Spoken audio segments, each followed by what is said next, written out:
Bonjour à toutes, bonjour à tous, bienvenue pour cette nouvelle vidéo. Je suis heureuse de vous retrouver ce soir, on est samedi soir, samedi 28 août 2021. Et voilà, c'est un soir tombant mais encore très lumineux qui m'accompagne pour cette vidéo. Bien, cette vidéo va s'appeler Chemin de guérison. 2 étapes avant l'amour. Effectivement, on ne peut pas vibrer l'amour dans la guérison. Quand on est en chemin de guérison, ça n'est pas la première chose que l'on vibre. On va le voir dans un instant dans cette vidéo. Tout d'abord, je voulais vous informer que la prochaine date de formation de thérapeute à la méthode de Mélo est du 24 au 28 janvier 2022 à Bordeaux. Voilà, je change un petit peu d'endroit, ça n'est plus Paris pour cette fois-ci, et peut-être pour plusieurs fois d'ailleurs. Encore faut-il qu'il y ait plusieurs fois, ça on ne le sait jamais d'avance évidemment, et ni comme le lieu, enfin, c'est pas forcément moi qui décide de tout ça, et vous le savez. Donc, prochaine formation de thérapeute du 24 au 28 janvier 2022 à Bordeaux. Je ne donne aucun renseignement par mail, aucun renseignement par SMS, donc c'est pas la peine de vous fatiguer à m'envoyer des mails pour me demander des renseignements ou des SMS pour me demander des renseignements. Prenez la peine de me téléphoner. Si je ne suis pas joignable dans l'instant, vous me laissez un message, je vous rappellerai et on pourra échanger et convenir ensemble. Et évidemment, si cette formation est faite pour vous et si c'est ok pour vous et moi. Voilà. Je préviens toujours très à l'avance pour cette formation. Pourquoi? Parce qu'il y a au moins une possibilité de payer en plusieurs fois pour participer à la formation et devenir thérapeute praticien de la méthode de Mélo. Évidemment, au plus tard, on s'y inscrit, au moins de nombre de mensualités sont possibles. Voilà, j'ai déjà une personne inscrite du Québec, je suis très heureuse d'ailleurs, je la salue. Et voilà, donc Bordeaux pour cette fois, 24 au 28 janvier 2022. N'hésitez pas à m'appeler, c'est dès maintenant. Enfin, pas dimanche, hein, soyez cool. Donc dès lundi, voilà. Bien, alors, chemin de guérison, 2 étapes avant l'amour. Pourquoi 2 étapes? Oui, effectivement, dans tout chemin de guérison, enfin, dans le chemin de guérison qui nous conduit à l'amour inconditionnel, à l'amour de tout, de tous et de soi, sans exception, et de tout ce qui est, évidemment. Eh bien, on ne peut pas y parvenir comme ça en un coup. C'est-à-dire que dans la guérison que vous allez entreprendre, qui est un chemin d'éveil en même temps, vous allez passer par des phases. Et j'ai pu remarquer avec la méthode de Mélo, j'imagine que avec les autres méthodes de soins, c'est la même chose. Les autres méthodes de guérison du corps émotionnel, ça doit être pareil, peu importe de quelle manière on parvient à la guérison, hein, je le précise toujours, je ne suis pas là à vouloir vous dire il faut faire absolument la méthode de Mélo. Je pense que chacun doit trouver l'outil qui lui convient et le thérapeute qui lui convient pour l'accompagner, si besoin il y a. Mais quoi qu'il en soit, avec la méthode de Mélo, ce que j'ai pu constater d'une part dans mon parcours personnel, et dans le parcours des personnes que j'ai suivies, la première étape qui s'installe en nous, profondément, c'est la paix. C'est la première vibration, c'est le premier état d'être, on va dire, très agréable après avoir vécu une multitude de souffrances, de toxicité, de douleurs, de blessures qui remontaient à la surface, etc. Là, je m'adresse spécialement, évidemment, aux couples sacrés. Et donc, on sait tous à quel point c'est remuant. On passe par des nuits noires de l'âme, on passe par énormément de souffrances. Et quand on entame ce chemin de guérison et qu'elle commence, cette guérison à s'installer, à s'ancrer en nous petit à petit, la première émotion positive, la première état d'être positif qui va commencer à nous transporter, c'est la paix. Alors, il y a une différence importante entre la paix et la tranquillité. Beaucoup de personnes se disent et pensent que la paix, c'est l'absence de guerre, c'est l'absence de combat. Eh bien non, ça c'est la tranquillité, d'accord? La paix, c'est vraiment quelque chose qui est beaucoup plus profond. Et j'allais dire que quelle que soit la guerre extérieure, le combat extérieur et tout ce qu'on peut vivre à l'extérieur, la paix demeure. Alors, j'ai trouvé important d'aborder ces sujets, d'abord parce que ça m'a été demandé par ma guidance, et aussi parce que, par exemple, il y a des flammes jumelles, certaines, qui donc ont fait un certain chemin de guérison, et qui, pour autant, pour le moment, l'autre ne donne pas de signe de vie. Alors, je le rappelle, hein, c'est qu'elles-mêmes ne sont pas prêtes. Voilà, c'est qu'elles-mêmes n'ont pas terminé. Mais ça, il faut avoir beaucoup d'humilité pour le réaliser. Et ces personnes-là vont dire, eh bien moi, je ne veux pas qu'ils reviennent pour le moment, ni peut-être jamais, parce que je suis en paix. Eh bien non, vous n'êtes pas en paix. Vous êtes en tranquillité. Si vous étiez en paix, ça vous serait plus égal, ça vous serait égal totalement, et même vous seriez plutôt dans le sens d'avoir envie d'être avec votre autre et de partager cette paix avec votre autre. Donc, ce qui veut dire pour ces personnes que, en fait, si l'autre vient, il va venir encore appuyer à des endroits où ça fait mal et venir perturber cette paix, ce que je crois pour être de la paix, mais qui en définitive ne l'est pas. Hein? Ça n'est juste que la tranquillité. Parce que si vous étiez vraiment en paix, quand votre autre revient, à ce moment-là, il n'y a aucune déstabilisation de quoi que ce soit. Rien ne vient bousculer, ni endommager cet état, ni faire changer cet état. Lorsqu'on a trouvé la paix, on l'a trouvé, point. Et la paix ici n'est pas une absence de guerre, une absence de combat, une absence de lutte. C'est l'absence de l'ego qui n'est plus en guerre et n'est plus en lutte contre lui-même. Mais c'est surtout l'inverse de cette paix, c'est tout ce qui va être les manifestations de votre ego liées à la colère, à la tristesse, à la peur en règle générale. Et cette paix ne peut pas demeurer en vous et s'ancrer en vous tant que les pardons ne sont pas faits. On le dit d'ailleurs quand on est enfant, même à l'âge adulte, quand on s'accroche avec quelqu'un, quand il y a eu une embrouille avec quelqu'un, on lui dit « va faire la paix ». Et c'est pas une question d'arrêter la guerre, c'est une question de pardon.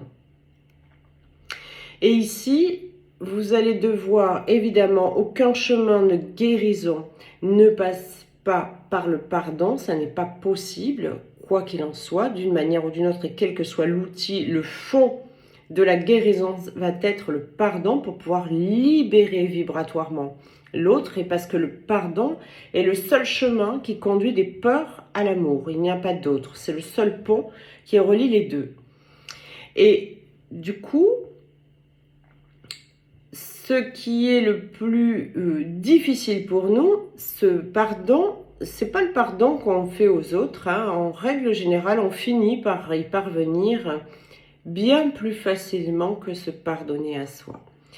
Et dans la guérison, quand quelqu'un a besoin de guérir émotionnellement, on se rend compte qu'il y a une culpabilité énorme.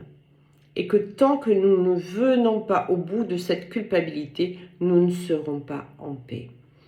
Quand on a fait ce chemin, qu'on commence à s'ancrer dans la paix, ça veut dire qu'on a évidemment beaucoup libéré par le pardon de culpabilité en nous.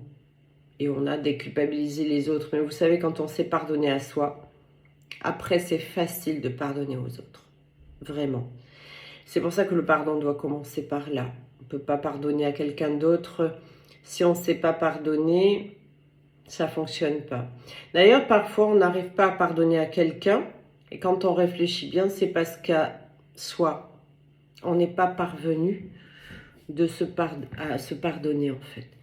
Donc, on peut difficilement pardonner à l'autre. Quand ce pardon est fait, on va commencer à vibrer la paix. Je rappelle que la méthode de Melo est une méthode qui est fondée sur le pardon. Il y en a d'autres certainement, mais en tout cas, je peux parler que de celle que je connais pour l'avoir expérimentée. Quand on trouve cette paix, évidemment, il peut se passer n'importe quelle guerre à l'extérieur, vous resterez en paix. Le jumeau peut revenir, peut repartir, vous pouvez avoir des problématiques familiales autour de vous, des problématiques matérielles autour de vous, des problématiques professionnelles autour de vous. La terre peut s'arrêter de tourner, il peut y avoir un tsunami. Vous resterez en paix. Les grands sages, finalement, sont en paix quoi qu'il arrive dans certains lieux. On vit encore des atrocités, hein, c'est totalement actuel. Et pour autant, il y a toujours des personnes qui sont ancrées dans leur paix intérieure. Et c'est ce qui les sauve la plupart du temps. Quoi qu'il en soit, que ça les sauve physiquement ou pas, ça n'importe peu, d'accord? Donc la paix va être la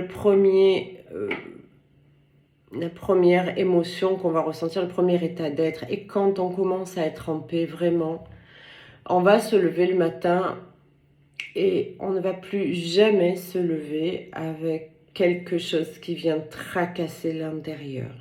Ça va être un premier signe, la première étape de votre guérison.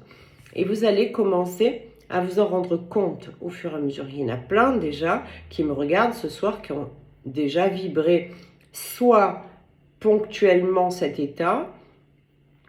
Dans ce cas, ça va s'accentuer et se vibrer de plus en plus au fur et à mesure que vous continuerez votre guérison.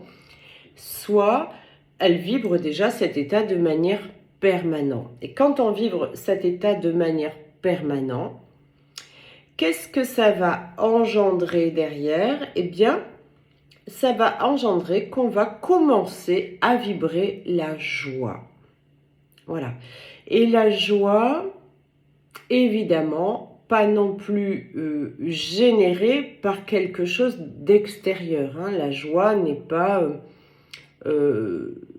une joie éphémère liée à un apport matériel quelconque, à un cadeau quelconque, à une flatterie quelconque. La joie n'est pas liée à ça. Ça ne veut pas dire que il est mauvais d'avoir des cadeaux, il est mauvais de se faire plaisir en s'achetant un truc qui nous plaît, il n'est pas non plus mauvais de s'offrir des vacances, un restaurant, une bonne partie de rire entre amis. C'est une joie qui n'est pas la vraie joie, c'est une joie éphémère ça, mais en tout cas c'est bien d'en profiter parce que de toute façon, ces petits moments de bonheur, entre guillemets, d'accord, parce que ce n'est pas vraiment ça le bonheur, mais tous ces petits moments joyeux, on va dire, ça va générer du positif en vous et ça va vous permettre d'aller de plus en plus dans votre guérison. Donc, c'est pas néfaste, évidemment, d'avoir des joies extérieures. Mais ça n'est pas la vraie joie. Quand je parle de paix et puis ensuite de joie, c'est une joie profonde. La joie, tout d'abord, d'être en vie chaque jour. La joie qui est presque la béatitude en fait, un état d'être où on est bien et où on a la banane quoi qu'il arrive, depuis le matin jusqu'au soir au coucher, sans plus d'interruption. On est heureux de chaque moment, de chaque seconde qui passe, de tout ce qui nous est proposé par la vie.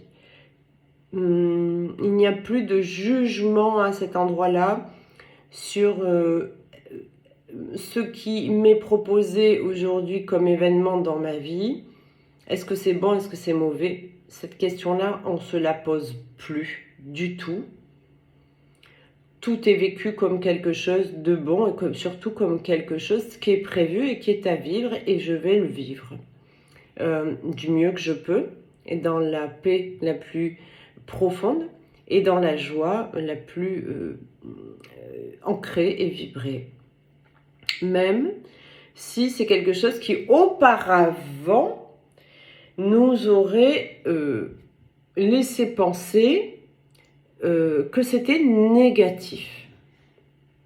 En réalité, il n'y a rien de négatif. Et par moment, je me rends compte d'ailleurs aussi, ça c'est à préciser dans les consultations, il y a des personnes qui ont fait tout le cheminement, qui ont vraiment travaillé extraordinairement et qui, comme par réflexe d'auto-sabotage, vont continuer de générer des comportements erronés, anciens, qui ne résonnent plus du tout avec les personnes qu'elles sont aujourd'hui. Et il y a un moment où il faut être aussi en mesure de dire stop, je veux sortir totalement de cet état d'être d'avant, de ce passé récurrent qui a tourné en boucle toute ma vie et qui m'a plus apporté de la merde que du bonheur, d'accord? Je veux en sortir et je décide, vraiment, je prends la décision que ces comportements-là appartiennent au passé. Je suis aujourd'hui une autre personne et je ne souhaite plus du tout me laisser happer par des moments comme ça. Parce que parfois c'est juste ce qu'il faut faire, il ne manque que ça à votre guérison. Vous savez, il y a cette espèce d'habitude, on a des comportements, on a des façons de fonctionner qui sont devenues des habitudes, qui se sont ancrées comme ça. Et finalement, même quand on est guéri, on ne se rend même pas compte qu'ils ont plus lieu d'être, ces comportements. Alors, les plus gros ont changé, d'accord, au fur et à mesure. Mais il y a des trucs qui, c'est presque que... ah bon, ça me fait plus pleurer. Ah, j'ai plus de colère. Ah, j'ai plus de tristesse. Oh ben merde alors. D'accord? Et on se rattache à cet ego blessé qui n'est plus, qui n'avait plus envie d'être là. Seulement, on a l'impression qu'on est vide. On a l'impression qu'on a un grand vide. Qu'on n'a plus d'émotions. Ben si, on a des émotions. On a des émotions de joie. On a des émotions d'amour, on a des émotions de paix, d'harmonie, de bien-être. Autant vibrer celle-là, d'accord? C'est pas pour ça qu'on n'est plus humain. Certains me disent, mais j'ai l'impression de plus avoir d'émotions et de plus être humain. Alors, je reconnais, c'est une phase, hein, d'accord? Il y a un moment donné dans cette guérison où on a cette sensation que plus rien nous atteint. Et c'est très déstabilisant ce moment-là, mais ça ne dure pas en réalité. Plus rien nous atteint, en tout cas plus rien ne nous met en colère, plus rien ne nous met vraiment en joie, plus rien ne nous met en peine, plus rien ne nous atteint. Et petit à petit, c'est juste ce qui précède finalement cette vraie paix et cette vraie joie qui va arriver. Et donc dans ce moment-là, on se dit, mince, alors j'aurais presque préféré rester en colère et triste. Parce que j'ai la sensation de ne plus exister, de ne plus rien être, de ne plus avoir d'émotions. Alors que si, on a plein d'autres émotions, mais positives à vibrer. Mais on a tellement été habitués à jouer les vilains petits canards, les victimes, les bourreaux, toujours dans du ressentiment, dans du jugement, dans de la colère, dans de la peur, dans de la tristesse, dans des choses hyper toxiques, qu'on n'a pas compris. Il y a un temps entre la guérison et le temps où le cerveau comprend vraiment que oui, ça y est, on peut vibrer autre chose là. Ça y est, on peut dire stop totalement à ces comportements erronés, à ce passé qui est totalement erroné. Et ça, c'est une petite phase. Et c'est une petite phase qui est entre la paix et la joie. Et quand on va vraiment se dire, bon, stop, moi, vibrer la colère ou la tristesse, ça m'intéresse plus du tout. Je ne veux plus donner de crédit à ça. Puis, j'ai plus aucune raison, en réalité, d'être triste, d'être en colère, parce que ça y est, je me sens guérie. J'ai libéré, moi, tout ce que j'avais à libérer. Donc, du coup, on va choisir l'harmonie, la sérénité, la fluidité. On va choisir l'accueil de ce qui est et on va commencer à vibrer la joie. Et quand on vibre la joie, on est forcément en gratitude pour tout. Quand on est en gratitude pour tout, l'amour arrive en abondance. Et pas que l'amour, tout arrive en abondance. Tout le positif arrive en abondance. Et là, enfin, on peut vraiment s'aimer. C'est là où le dernier état d'être, après cette espèce de joie, de se lever tous les matins en super forme, d'être heureux, d'aimer la vie, de la croquer, d'avoir des projets, de commencer à co-créer ce qu'on a envie de créer. Professionnellement, ça roule. On commence vraiment à reprendre notre plein pouvoir positif, notre plein potentiel positif qui est en nous, hein, et dont nous avons toute la connaissance, mais aussi toute l'essence de ce potentiel positif qui demande qu'une chose, c'est à s'exprimer. Donc quand on est en joie, ça y est, on est là-dedans.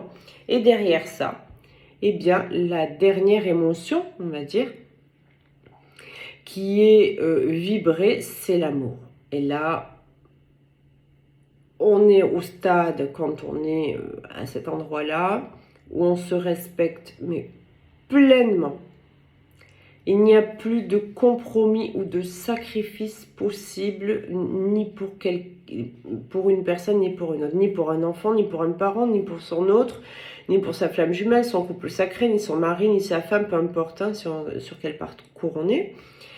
Il n'y a plus aucun sacrifice possible. Ça ne veut pas dire qu'on ne va pas faire des choses pour quelqu'un, on ne va pas faire quelque chose qui va faire plaisir à quelqu'un, mais parce que ça nous fait réellement plaisir et ça nous nourrit aussi. Il n'en est aucun cas un sacrifice. Voilà. Et donc, quand on comprend, finalement, quand on se respecte totalement et qu'on n'accepte plus le sacrificiel et qu'on est totalement en amour, en bienveillance pour nous, en se faisant passer en priorité dans tous nos corps, comme je l'ai dit la semaine dernière. Donc on fait attention à ses corps, qu'on fait attention à sa vibration, qu'on fait attention à ce qu'on mange, qu'on fait attention à ce qu'on vit, aux gens qui nous entourent. On se charge pas de gens toxiques, on n'en a plus besoin, on les laisse de côté, on leur envoie de l'amour, mais ils sont plus... Et c'est plus la même vibration, donc ils restent avec leur monde, quoi, avec les personnes qui vibrent comme eux. Nous, on vibre autre chose, et en tout cas, on a envie de vibrer autre chose, donc on s'éloigne gentiment et poliment de tous ces gens toxiques. On va aussi être totalement en amour pour nous d'un point de vue professionnel, donc on va pas se tuer à la tâche comme on a pu le faire, n'est-ce pas ? Pendant longtemps, mais on va justement réorganiser son travail pour qu'on puisse avoir du bien-être et se prendre du temps pour soi et se dire bah, ok chouette, ma vie elle vaut vraiment d'être vécue quoi. Je suis pas là juste pour travailler, pour faire plaisir aux autres, je vis pour moi, pour me faire plaisir, je fais aussi plaisir aux autres. Je travaille aussi, mais j'arrive à, dans un grand équilibre, mais tenir tout ça et je suis très très bien. Et là, on est vraiment en amour pour soi. Et quand on est en amour pour soi, à ce moment-là, on est totalement en mesure de vibrer l'amour pur pour les autres. Je parle même plus d'inconditionnel, vous l'avez compris, l'amour inconditionnel, c'est sans condition, point. Il n'y a pas d'autre explication à ça. Il n'y a pas de condition à l'amour. Et bien là, c'est ça. Il n'y a pas de condition à l'amour. On aime les gens. Si ça ne nous convient pas d'un point de vue vibration, c'est pas pour ça qu'on va leur cracher à la gueule et qu'on va les désaimer. Mais en revanche, on va les retirer de notre chemin parce qu'ils nous polluent. Donc c'est pas une question de ne plus les aimer ou de leur vouloir du mal ou de les juger ou de les enfoncer. Au contraire, on va leur envoyer du bon, du beau, du lumineux. On va peut-être les aider même à avoir peut-être une autre vision de la vie, à avoir une autre... et puis si on ne peut plus rien faire pour eux, ils font leur chemin et nous on fait le nôtre. Mais en tout cas, on n'arrête pas, on ne désaime pas les gens, on ne désaime plus les gens. On a l'amour inconditionnel, ça veut dire ce que ça veut dire. C'est très facile d'aimer quelqu'un d'aimable, c'est très compliqué d'aimer quelqu'un qui ne l'est pas. C'est très facile d'aimer quelque chose de beau, un beau tableau de peintre, une belle toile, c'est très beau. Et une toile un peu moindre d'un tachiste, comme dirait quelqu'un que j'aime profondément, à ce moment-là, on va dire, non, c'est un tachiste. Non, non.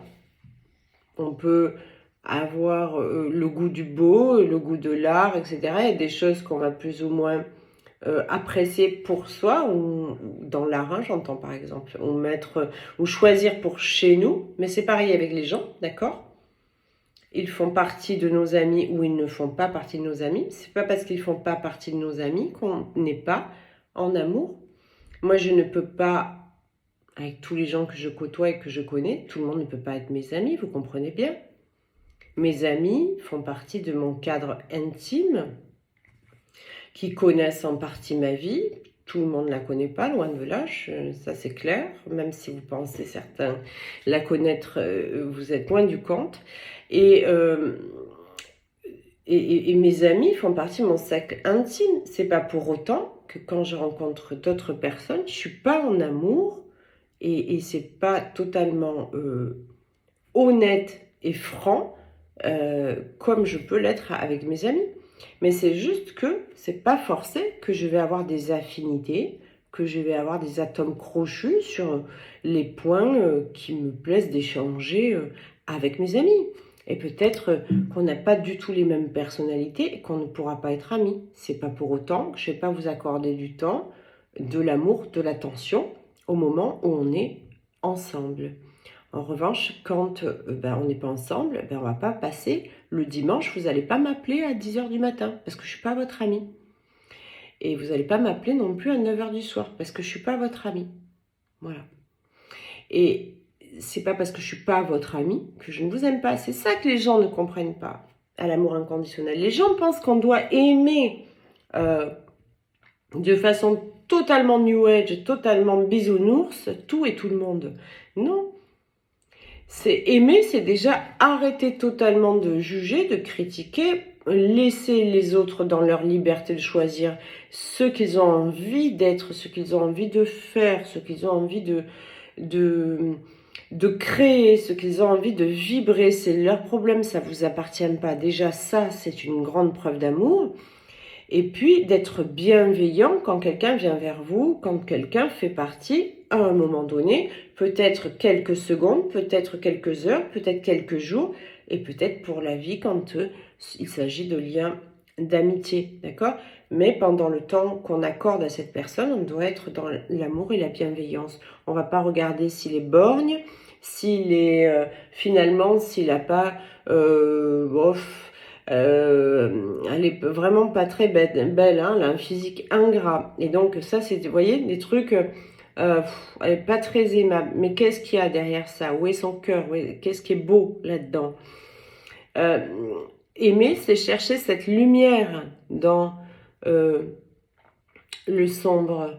J'ai un de mes amis qui adore le peintre qui s'appelle Soulage. C'est quelqu'un qui a fait que des tableaux noirs. Et en fait, sa motivation artistique était de faire ressortir la lumière dans le noir. Et c'est très très beau ce qu'il fait. C'est vraiment extrêmement beau. Et c'est vraiment, ça, dans tout ce qui pourrait être, qui aurait pu vous déplaire il y a 6 mois, 1 an, 2 ans avant votre guérison, hein, quand vous étiez un autre vous. Et ben peut-être qu'aujourd'hui, quand on voit quand on prend de la hauteur, on va chercher le lumineux même dans les endroits les plus sombres. Ça ne veut pas dire, comme je vous dis, qu'il faut être ami et être un bisounours, peace and love, je t'embrasse, je t'aime, je t'aime, je t'aime. Non, c'est pas ça l'amour. Hein.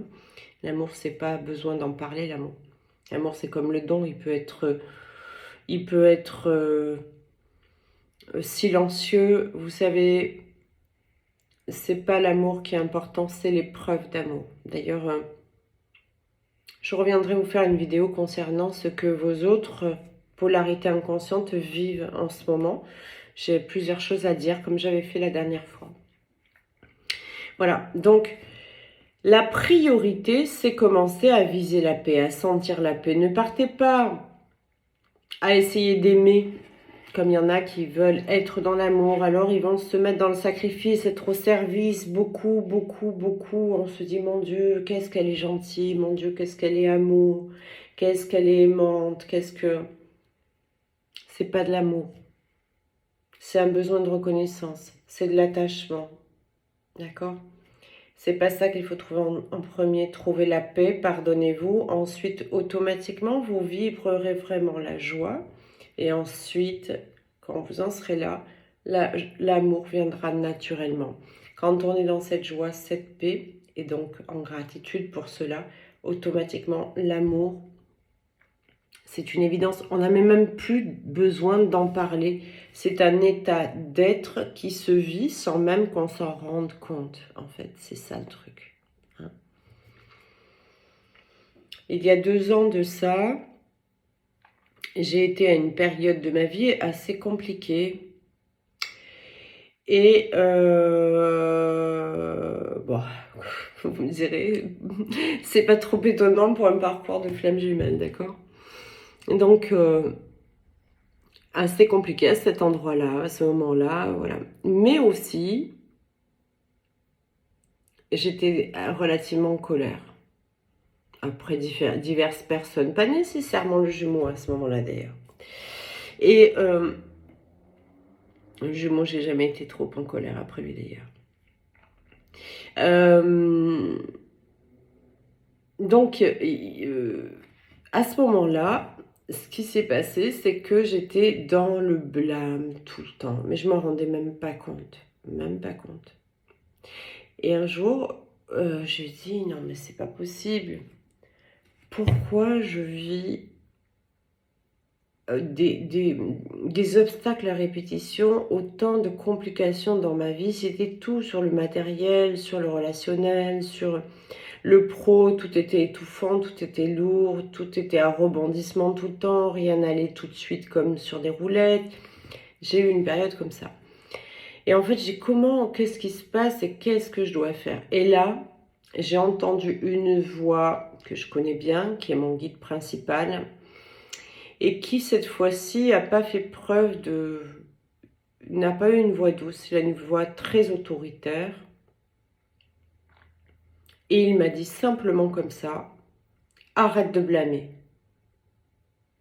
Et donc, j'ai vraiment percuté parce que c'était vraiment très fort, très puissant. Et j'ai pris du recul et évidemment, j'étais en train de tout blâmer, de n'être contente de rien. Je n'étais contente de rien. Et donc, à partir de là, j'ai totalement changé mon fusil d'épaule, évidemment. J'ai commencé à essayer de me dire, mais de quoi tu te plains en fait? Et pourquoi tu blâmes? Tu as une super maison, tu as ton enfant qui est en pleine santé, tu as tes chiens, ton lien, ça allait pas si mal à ce moment-là. Le travail, c'était très bien. Enfin, j'ai tout ce qu'il me fallait pour être bien en réalité. Eh ben non, j'étais tout le temps en train de blâmer, rien n'allait assez vite, rien n'était... Et je n'étais pas dans l'accueil de ce qui était. Et du coup, ben, je continuais d'attirer cette insatisfaction, continuait d'attirer des choses qui ne me satisfaisaient pas forcément, d'accord? Donc j'ai totalement arrêté de blâmer, au contraire, je me suis mis vraiment dans le sens de m'excuser de ça face à l'univers, face à la vie, face à moi-même même, parce que je me suis apporté et créé tellement de belles choses dans ma vie que j'ai pas le droit de me reprocher quoi que ce soit en réalité, hein. Et voilà, donc j'ai arrêté de blâmer et de juger quoi que ce soit. Ça a été un grand pas en avant. Récemment, pour diverses raisons, pendant un moment, vous savez, tant que les guides se rendent pas compte que j'ai vraiment compris une information, ils n'arrêtent pas. Ça vient par tous les côtés, par les miens propres et puis par les uns les autres qui vont me dire des phrases, qui vont me dire des choses, qui vont m'assaillir avec l'information jusqu'à ce que j'ai compris. Mais non seulement que j'ai compris en conscience, mais que je vibre. Et récemment, ça n'est pas que je n'étais pas en amour, je n'étais pas tout le temps en amour. Et ouais, parce que c'est ça, en fait, le but, hein, c'est vraiment d'y arriver tout le temps. Quoi qu'il arrive, d'accord, c'est ça le plus dur. Ben oui, ben, il n'y a pas très longtemps, j'y étais pas encore tout le temps. Eh bien, j'entendais « seul l'amour vaincra ». Mais parce qu'il y avait des attaques du son, des attaques de l'ombre, il y avait de la noirceur autour de moi et dans ma vie, et pas que, dans la vie des miens, ici et là. Et Saint-Michel, qui est un de mes guides aussi, insistait vraiment là-dessus. Seul l'amour vaincra. Seul l'amour vaincra. Seul l'amour vaincra. Je l'ai entendu et réentendu et réentendu. Et j'étais convaincue que le combat, c'était une lutte, finalement. Et en fait, il n'y a pas de lutte dans l'amour. Il n'y a que de l'amour, d'accord? Si on veut de l'amour et n'attirer que ça et être transparente pour tout le reste et être totalement protégée de tout le reste, il faut être dans l'amour. Et donc ça, c'est la deuxième règle qui est en ce moment. Pourquoi je vous fais cette vidéo aujourd'hui? J'aurais dû commencer par ça, pardonnez-moi, mais vous savez, chez moi, c'est un peu yin, hein, donc c'est un peu parfois décousu. Cette vidéo, elle est toute simple. Depuis un certain temps, je ne suis pas la seule thérapeute à m'en rendre compte, il y a des énergies qui nous semblent être des énergies lourdes, mais qui ne sont pas des énergies sombres. C'est bien là où le bas blesse en fait. Ce ne sont pas des énergies sombres, ce sont des énergies de la source, et je l'ai dit dans la vidéo précédente quand je parlais des corps, de la guérison des corps, qui sont vraiment, vraiment de très, très haute fréquence et qui sont de plus en plus difficiles à supporter et à vivre. Et donc, on est beaucoup confronté comme ça à un remue-ménage énergétique qui nous épuise, les uns et les autres. Mais il y a aussi, donc, ce qu'il faut... Évidemment que si on est en debout de parcours flamme jumelle, ce que je dis là, ça vous semble peut-être compliqué à atteindre. Mais un jour, quand vous regarderez cette vidéo, au bon moment, eh bien, ça sera facile et vous comprendrez exactement ce que je vous dis. Vous y serez pratiquement. Et là, je parle à des gens aussi qui y sont pratiquement, à cet état presque aligné tout le temps, d'accord, dans justement paix, joie, amour. Et là, on nous demande expressément d'avoir ces attitudes suivantes. Donc, de ne pas blâmer, de ne pas juger. Ça, c'est interdit, c'est terminé. On ne doit plus être là-dedans. C'est pas digne de personnes qui sont en couple sacré, dans des cheminements de couple sacré. C'est pas OK pour les personnes qui sont dans ce chemin de guérison. Je rappelle que si on n'y est pas encore, il n'y a pas de jugement de ma part, mais en revanche, il va falloir que vous y travaillez. Si un jour vous voulez parvenir à cette complétude intérieure et aussi à l'état d'être, d'espérer vraiment réunir votre lien, vous allez devoir passer par là. Il n'y a pas d'autre possibilité.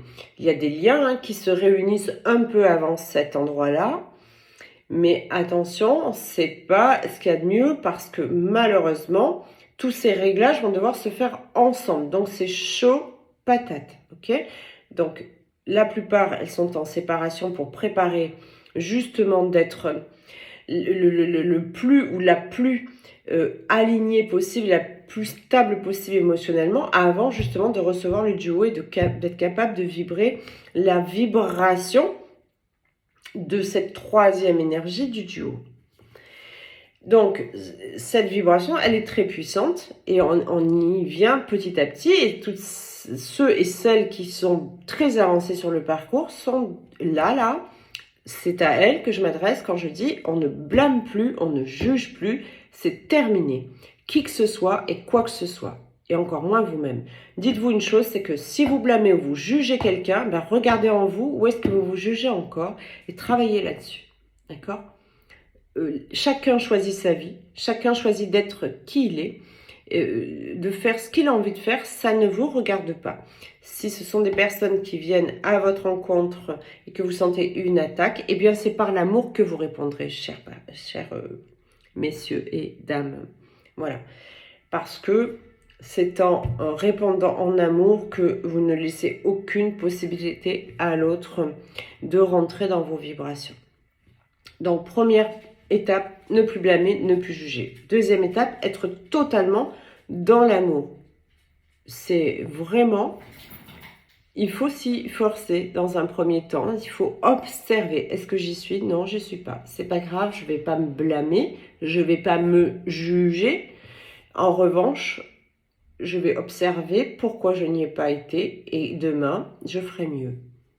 Et le lendemain, je peux vous dire que si on fait ce chemin tous les soirs de s'observer, vous savez, le chemin de flamme jumelle, c'est pas de la gnognotte. C'est un moment, une remise en question journalière sur qu'est-ce que je pense, quelles sont mes intentions, est-ce qu'elles sont pures, est-ce qu'elles sont pas pures, qu'est-ce que je vibre, qu'est-ce que je dis. C'est vraiment important de s'auto-analyser. Non pas se blâmer ou se critiquer, hein, c'est pas ça hein, du tout. Hein. Mais au contraire, auto-analyser pour avoir beaucoup d'amour envers soi et du coup, comment dirais-je, modifier ce qui va pas, d'accord? Toujours dans l'amour. On n'a pas besoin de se dire je suis pas encore arrivé. Non, c'est pas grave, il n'y a rien de grave. Mais c'est comme ça, avec bienveillance et amour envers soi, qu'on va avancer petit à petit. Il y a une chose qu'on me dit depuis 15 jours. Vous voyez que moi, je ne passe pas la trappe de toutes ces, de tout ça. Et c'est surtout aussi, je ne passe pas la trappe parce que je dois les vibrer moi pour pouvoir vous les transmettre. D'accord? Voilà. On me dit depuis 15 jours, sois toujours contente. Vous voyez, ça change. C'est pas tout à fait vibre la joie. C'est sois toujours contente. Et ça, je l'entends depuis une quinzaine de jours. Sois toujours contente. Sois contente. Donc, soyez content et contente. Ça veut dire quoi? Ça veut dire que je dois me contenter de ce qui est. De ce que j'ai. De ce que je vis. De ce qu'on m'apporte. Croyez-moi, la vie me gâte. Voilà. Mais c'est important qu'il y ait tout le temps cette vibration-là de « je suis contente ». Je suis contente. Je vois une fleur, je suis contente. Je vais promener ma chienne à la campagne, je suis contente. J'ai cette chance de pouvoir le faire, vous vous rendez pas compte. Je veux dire, c'est énorme. Tout ce que je fais, je suis contente. Dans mon travail, je suis extrêmement contente. Dans ma vie privée, je suis extrêmement contente. Voilà. Et c'est même pas je m'efforce, mais tous les jours, j'observe ce que je vis, quoi qu'il arrive. Et pourtant, sur un plan très personnel, familial, etc., c'est pas facile ce que je vis en ce moment, d'accord? Comme nous tous, hein, on a les événements extérieurs, on ne les empêchera jamais. Mais pour autant, je garde ce contentement. Je suis quand même contente de ce que je vis. Et donc, je vibre la joie, forcément. Donc, posez-vous toujours la question. C'est même pas posez-vous la question, c'est soyez content, quoi qu'il arrive. Soyez content. Transmutez tout en positif. Soyez content de ce qui vous arrive.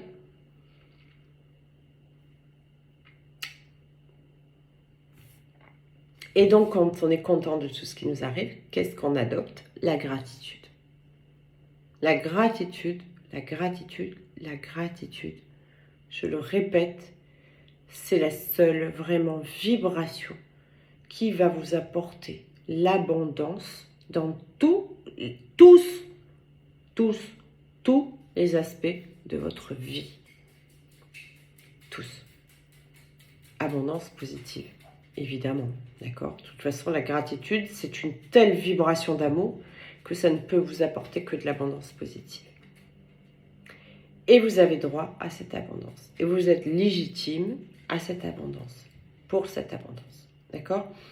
Donc, il est important de savoir que dans votre chemin de guérison, ça je m'adresse aussi à ceux qui démarrent les chemins de guérison, ceux qui sont en plein milieu, vous allez vous rendre compte que vous commencez vraiment à être guéri quand vous allez être dans la paix tout le temps. Ensuite, vous vibrerez la joie et seulement après cela, vous viendrez vers l'amour. Ça ne passera pas sans passer par la paix d'abord. Pour cela, ne blâmez plus. Interdisez-vous de blâmer et de juger. Soyez dans l'amour pour vous, déjà pour vous. Voyez déjà, en fait, n'essayez pas d'aimer le monde entier. N'essayez pas d'être dans l'amour inconditionnel pour tout, pour toute chose, pour votre autre. Soyez, efforcez-vous d'être dans l'amour inconditionnel pour vous. Et vous verrez que, de fait, ça se transmute, ça se transpire sur les autres. Soyez toujours content, contente. Voilà, efforcez-vous d'être content, tout le temps. De trouver toujours des raisons d'être content. Vous allez totalement changer votre vibration. Et soyez dans la gratitude. Si vous arrivez à faire ça, dans pas longtemps, c'est réglé. Voilà. En tout cas, vous allez vraiment comprendre pourquoi vous vivez, qu'est-ce que vous êtes venu faire. Vous allez vraiment être heureux et vous sentir bien. Et vous serez vraiment guéri. Ok? Voilà. Donc, je vous rappelle donc que pour la formation de thérapeute à la méthode de Mélo, praticien de la méthode de Mélo à Bordeaux du 24 au 28 janvier 2022, eh bien, merci de m'appeler, de prendre contact par téléphone. Et je rappelle aussi qu'il reste 4 places pour le stage FJ à Toulon du 23 et 24 octobre. Voilà, donc n'hésitez pas, il y a encore temps, il reste 4 places. Bien, je vous souhaite un très bon week-end, je vous embrasse, à très vite, bye bye.